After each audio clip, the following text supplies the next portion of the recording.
Bendiciones, ¿cómo están? Este es el pastor Jorge Escobar del Ministerio de Liberación. Cada día más emocionado, porque muy pronto iniciaremos la serie Leyendo la Biblia a la manera de un pastor, desde la enseñanza 501 hasta la enseñanza 508. Espero que no te la pierdas. También espero que te suscribas a nuestro canal de YouTube, El Liberador de los Últimos Tiempos.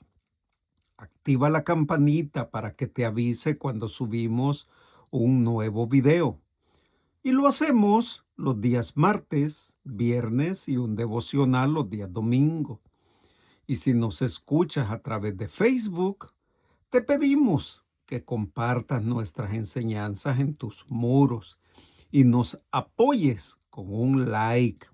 Así, más personas escuchan nuestras enseñanzas y a su tiempo, mi Señor Jesús las hará verdaderamente libres. Hoy voy a dar inicio a la enseñanza número 498. El tema: los 400 años de silencio. Con la intención de enseñar y proporcionar datos históricos, haré esta enseñanza.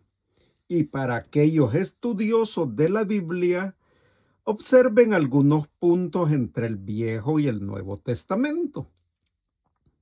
Cuando Dios permanece en silencio, abriéndote mi primer énfasis, es porque Él está obrando de manera que tú no imaginas y lo hace para bien de tu vida y la de los demás. Como estudioso de la Biblia que eres, debiste haberte preguntado qué pasó entre el último libro del Antiguo Testamento y el primero, el Evangelio del Nuevo Testamento. En ese lapso, Dios permaneció callado ante su pueblo Israel por 4 siglos, o sea, 400 largos años en silencio. Ningún profeta trajo algún mensaje para Israel. ¿Qué estaba pasando? Respuesta: Dios les dejó de hablar porque algo mucho más grande estaba por suceder para toda la humanidad. ¿Sabes qué acontecería? Respuesta: llegaría a la tierra el Mesías, o sea, mi Señor Jesús. De hecho, el último profeta al que Dios le habló fue a Malaquías, a quien le dio un mensaje de confrontación por los pecados del pueblo y lo llamó a restaurar su comunión con Dios. Ya habían vivido las consecuencias de su desobediencia en el cautiverio y sin embargo seguían alejados de Dios y no tomaban en cuenta su palabra con sinceridad. Durante ese período sucedieron muchos cambios en el pueblo de Israel y en la historia de la humanidad. Según datos históricos, podemos afirmar que 3 imperios fueron los que predominaron en esos años. ¿Tú sabes cuáles fueron?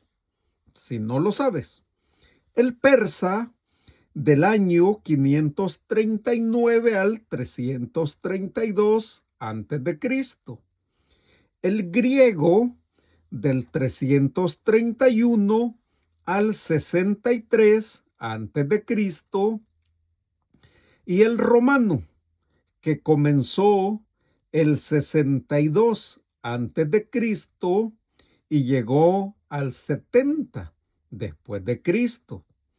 En esos años, Dios obraba en su reino para el bien del mundo entero. aunque no se comunicaba con sus profetas. Segundo énfasis, en el momento que Malaquías hizo la advertencia, cerca del 430 a.C., los judíos habían regresado a Israel después del cautiverio en Babilonia. Regresaron como comerciantes y no como pastores. El imperio medo-persa todavía gobernaba Israel y el templo fue reconstruido. Se había restaurado tanto la ley como el sacerdocio de la línea de Aarón, y los judíos dejaron de adorar a los ídolos. Sin embargo, la advertencia de Malaquías no fue sin causa. Los judíos maltrataban a sus esposas, se casaban con paganos y no diezmaban. Los sacerdotes descuidaban el templo y tampoco enseñaban al pueblo los caminos de Dios. En definitiva, los judíos no honraban a Dios. En el año 333 a.C., Israel cayó ante los griegos y en el 323 a.C. cayó ante los egipcios. En general, los judíos tuvieron un buen trato durante esos reinados. Adoptaron la lengua griega y gran parte de las costumbres y modelos griegos, llegando a traducir el Antiguo Testamento al griego durante esa estadía en Egipto. Dicha traducción se conoce como la Septuaginta. Se extendió y aparece con frecuencia en el Nuevo Testamento. La ley judía y el sacerdocio permanecieron casi intactos hasta que Antíoco el Grande de Siria conquistó Israel en el 204 a.C.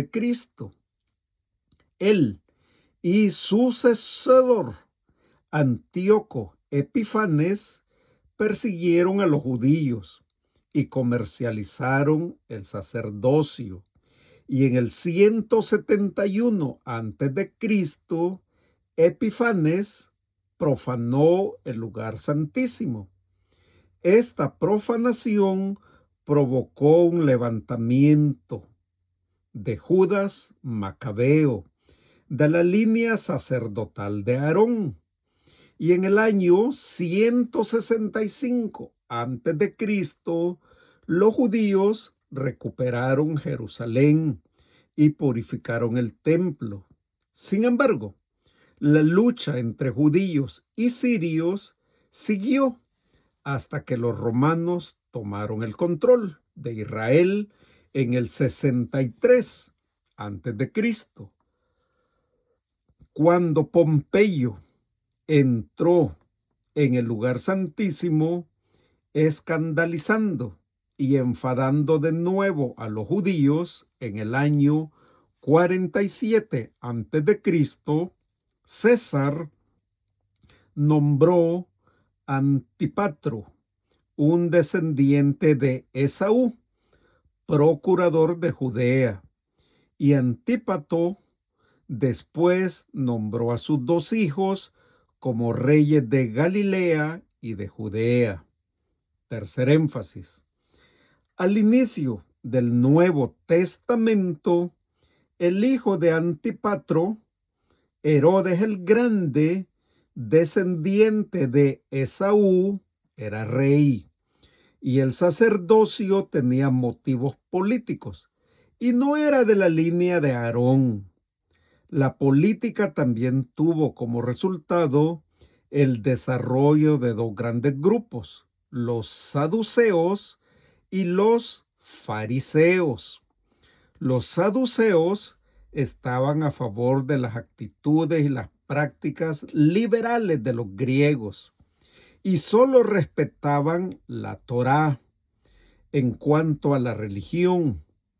Pero como la mayoría de los nobles no creían que Dios debía de participar en el gobierno de la nación. Los fariseos, por otro lado, eran fanáticos, conservadores, que con la ayuda de los escribas desarrollaron la ley religiosa a tal punto que las preocupaciones y el bienestar de la gente no tenían sentido. Además, las sinagogas, los nuevos lugares de culto y la actividad social aparecieron por todo el país, y los asuntos religiosos y civiles fueron gobernados por los senadrines menores y mayores. El senadrín mayor estaba compuesto por un sacerdote principal y otros 70 miembros que impartían justicia, a veces con 39 latigazos impartidos con toda la fuerza. Varias profecías se cumplieron entre la época de Malaquías y la venida del Mesías, incluyendo los de 2300 días de profanación entre el año 171 y el 165 a.C.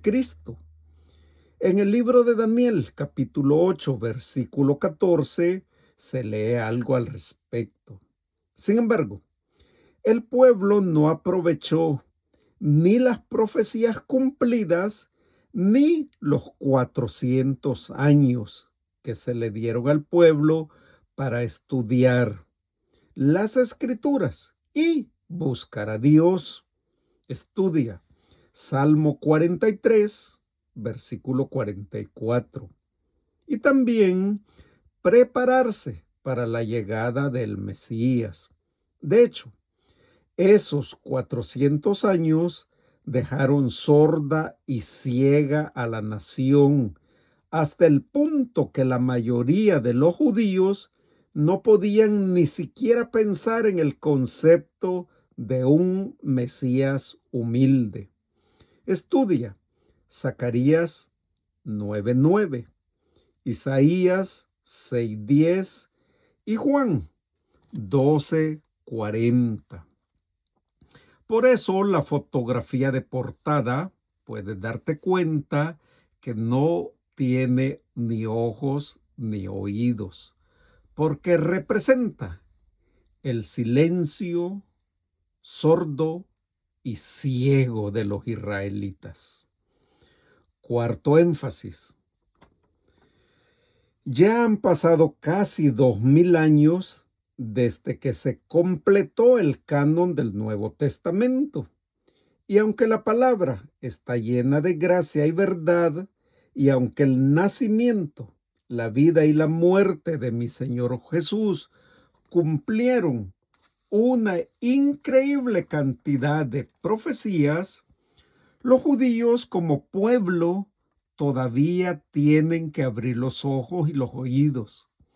Pero mi Señor Jesús regresa o viene otra vez, y un día un remanente verá y escuchará. Voy a cerrar esta enseñanza diciéndoles que quizá hoy tú estás viviendo tus 400 años de silencio, al igual que Israel. Y aunque todo parezca desvanecerse en tu vida, recuerda que hoy Dios sigue obrando a tu favor. Yo quiero dejarte una tarea, obviamente conforme a tu libre albedrío si la quieres hacer. Y la tarea consiste que estudies y escudriñes Isaías 40, del 27 al 31. ¿Qué dice? ¿Por qué dices, oh Jacob, y hablas tú, Israel, Mi camino está escondido de Jehová, y de mi Dios pasó mi juicio. ¿No has sabido, no has oído que el Dios eterno es Jehová, el cual creó confines de la tierra? No desfallece ni se fatiga con cansancio, y su entendimiento no hay quien lo alcance. Él da esfuerzo al cansado y multiplica las fuerzas al que no tiene ningunas. Los muchachos se fatigan y se cansan, los jóvenes flaquean y caen, pero los que esperan en Jehová tendrán nuevas fuerzas. Levantarán las alas como las águilas, correrán y no se cansarán, caminarán y no se fatigarán. Buen Dios y Padre, yo te doy gracias por esta enseñanza. Te pido, Señor, que a través de tu Santo Espíritu saques a todos aquellos que están en un periodo de silencio, sordos, ciegos y mudos, atrapados en cárceles espirituales, donde mi enemigo, Satanás el diablo, está causando estragos. Por favor, Padre, a través de tu Santo Espíritu, redargúyelos y que ellos busquen ser ministrados en liberación, porque será tu Hijo amado, mi Señor Jesús, quien los hará verdaderamente libres. Te doy gracias, Padre, en el nombre de mi Señor Jesús y el poder de tu Santo Espíritu.